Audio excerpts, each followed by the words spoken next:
Everyone has misplaced something at least once in their life, but there's a huge difference between losing your car keys and losing a nuclear bomb.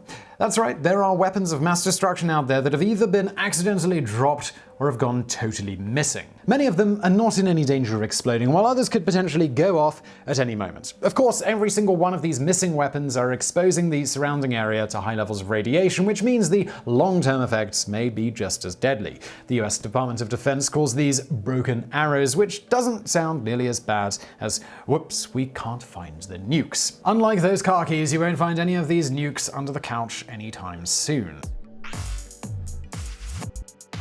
Number 10. The Goldsboro Crash. In January 1961, a B-52 was flying over the town of Goldsboro, North Carolina. While it was in mid-flight, the plane's right wing began to experience structural failure. The issue somehow released 2 nuclear weapons from the plane right over the town of unsuspecting civilians. Both were 3 to 4 megaton Mark 39 nuclear bombs. One of the nukes landed without actually detonating and was recovered. 3 men died in the process of trying to recover the nuke and save the town. The second one fell nearby, and not all of the uranium was recovered, so that means it's hiding somewhere in the woods of North Carolina. For years, the government tried to reassure people that the incident was under control, but newly declassified documents that were released in 2013 revealed that the bombs were very close to detonating and causing a widespread nuclear disaster. Number 9. Without a trace. On March 10, 1956, a Boeing B-47 Stratojet took off from the MacDill Air Force Base in Tampa, Florida. They were headed for the Benguerir Air Base in Morocco, so the Stratojet had to refuel twice inside of aircraft tankers. 6 hours into their flight, they were contacting their third tanker over the radio when the plane suddenly lost communications. They were never heard from again, and the 107-foot-long plane disappeared without a trace. The crash site has never been found, and no debris or bodies have ever been recovered. Its last known location was somewhere over the Mediterranean Sea, so it's most likely that it simply sank to the bottom of the ocean. After enough time, the 3 men were declared dead. The plane was carrying Mark 15 thermonuclear bombs, which would have added up to a combined 3.4 megatons. Even to this day, the fate of the Boeing B-47 and its crew remains an unsolved mystery. Number 8. Close call over Canada. On February 13, 1950, an American B-36 took off from the Ilsen Air Force Base in Alaska, and it was headed to the Carswell Air Force Base in Texas. During the flight, they began to have mechanical difficulties, which caused 3 of the plane's engines to catch fire.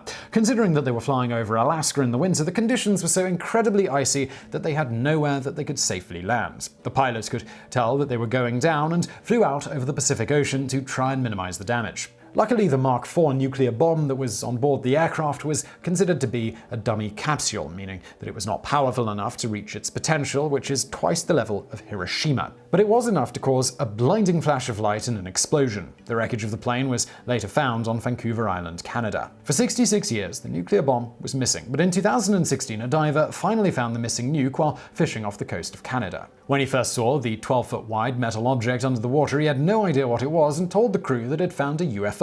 The incident was reported to the Canadian Navy, who went out to recover the bomb. Number 7. A Watery Grave.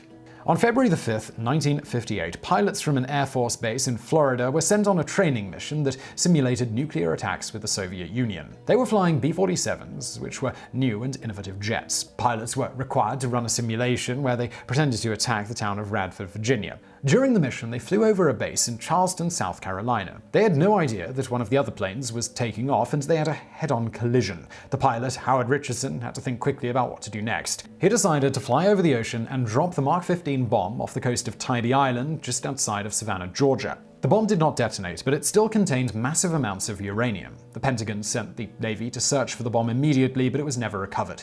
In 2004, a retired pilot named Derek Duke detected high levels of radiation off the coasts of Savannah. The government conducted an investigation, but they believed it was not actually the bomb and that the radiation was being emitted from minerals in the local area. Number 6. The Tooley Incident. In 1968, an American B-52 bomber was flying over Baffin Bay, Greenland. There were 4 hydrogen bombs on board the aircraft. The engines caught on fire, and they had to make an emergency landing at the Thule Air Force Base. However, they were never going to make it. There was a total of a 7-man crew, and 6 of them were able to escape. The one bomber, however, crashed into the ice of Baffin Bay. One of the 4 bombs exploded, causing the surrounding 250,000 square feet of ice and snow to become contaminated with radiation. As you can imagine, the government of Greenland was not exactly exactly happy about this, and it severely damaged the two countries' relationship. The United States began cleaning up the radioactive materials immediately, but the damage had already been done. So, well, what about the other 3 bombs? 10 years after the incident, one of them was recovered, but the other 2 still sit under the sea off the coast of Greenland.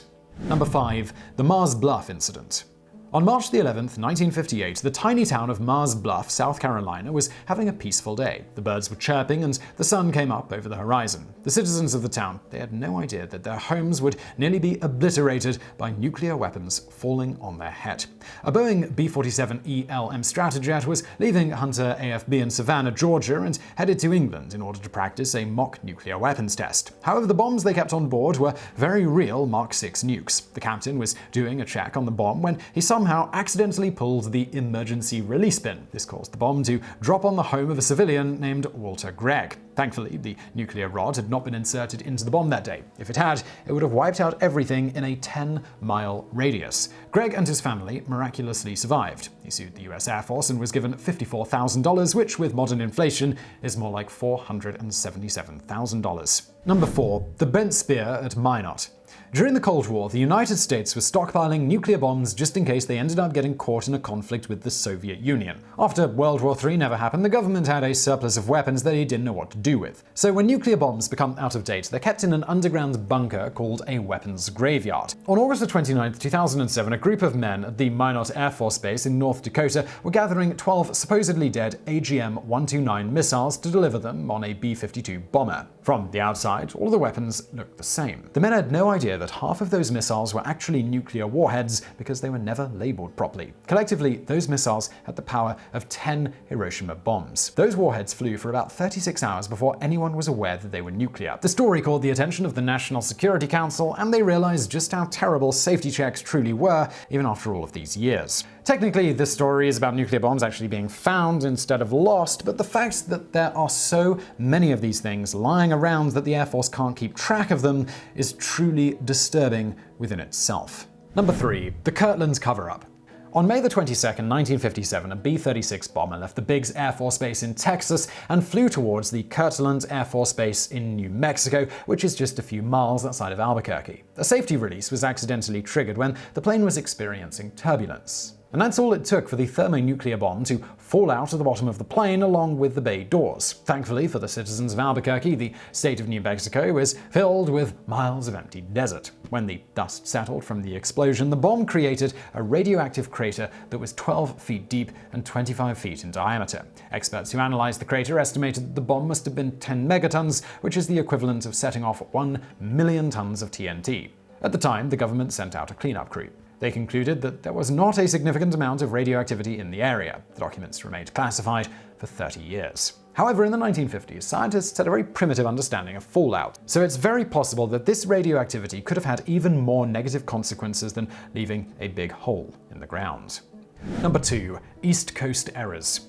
In all of the stories we've told so far, it would seem that all of these nuclear bombs were dropped completely by accident, or when the planes were going down, the pilots bravely did their best to reduce the amount of damage to civilians.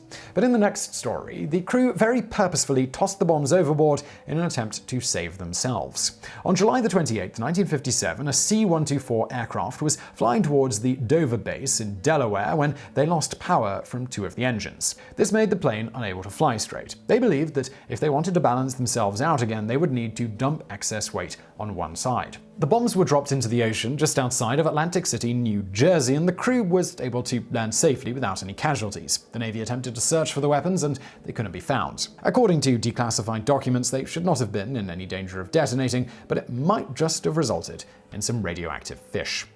Number 1. In memory of Travis. In August 1950, the United States was in the midst of the Korean War. 10 B-29 bombers took off from the Fairfield-Sassoon Air Force Base in California. Each of the planes was carrying a load of Mark IV nuclear bombs en route to Guam. One of the planes began to have engine trouble. It was carrying 20 people on board, and a man named Brigadier General Robert Travis gave the order to turn around and go back to the base. Before they could land safely, the plane crashed in a remote area on Air Force property. 12 of the men of the crew died on impact. Air Force personnel ran towards the wreckage and tried to recover the bomb before it exploded, but they were too late. 5,000 pounds of explosives detonated, killing 7 more people and injuring over 180. While this truly was a horrible tragedy, it could have been much worse. If it were not for Travis's order, the bombs may have detonated over a populated area in California, and the damage could have been far more extensive. After the incident, the government tried to cover it up, saying that there were not nuclear bombs on the plane and only conventional weapons. However, years later, the truth was revealed in declassified documents. The facility was renamed the Travis Air Force Base in honor of Brigadier General Robert Travis. So I really hope you enjoyed that video. If you did, please do hit that thumbs up button below and don't forget to subscribe for brand new videos just like this every day of the week. Also, why not check out my other channel called Biographics, link to that below. And as always, thank you for watching.